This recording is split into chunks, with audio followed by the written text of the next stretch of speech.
So let's talk about my writing routine. I've had a few people ask me about this recently, so I figured I'd talk about what I, an ADHD-afflicted man in his 40s with a family, a full-time job, and a very needy pair of dogs, does to actually make progress on his writing.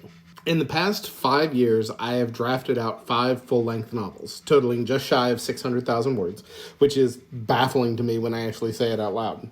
And the routine that I found the most effective for me was the result of a lot of trial and error. I've tried grabbing an hour or two here and there to make progress in my writing, but that always results in me finding excuse after excuse not to sit down at my keyboard.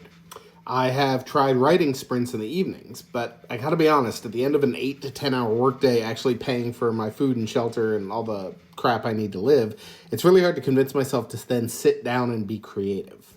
But as I said, I have pretty enthusiastic ADHD, which means routine is less an option for me to realize my goals and more an absolute gold-plated necessity. And that reality has led me to a 5 a.m. wake-up time Monday through Friday. I stumble out of bed at 5, I get dressed, I take Pickle for his morning walk, I make coffee, and by 5:30 I am sitting in front of my computer.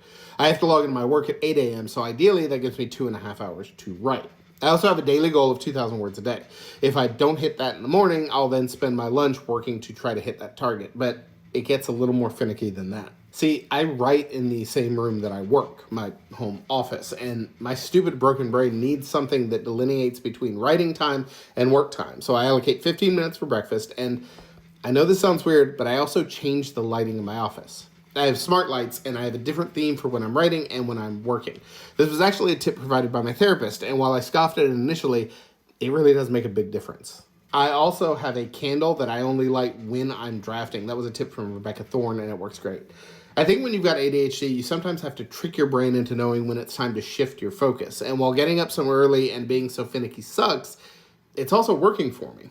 Ranger is coming along well. I'm making steady progress, and if the cost of that is a candle from TJ Maxx and a wake-up time that makes even this former sailor moan in dismay, that's what I'm going to do. If you have writing routine tips or questions about my approach, please drop them in the comments below.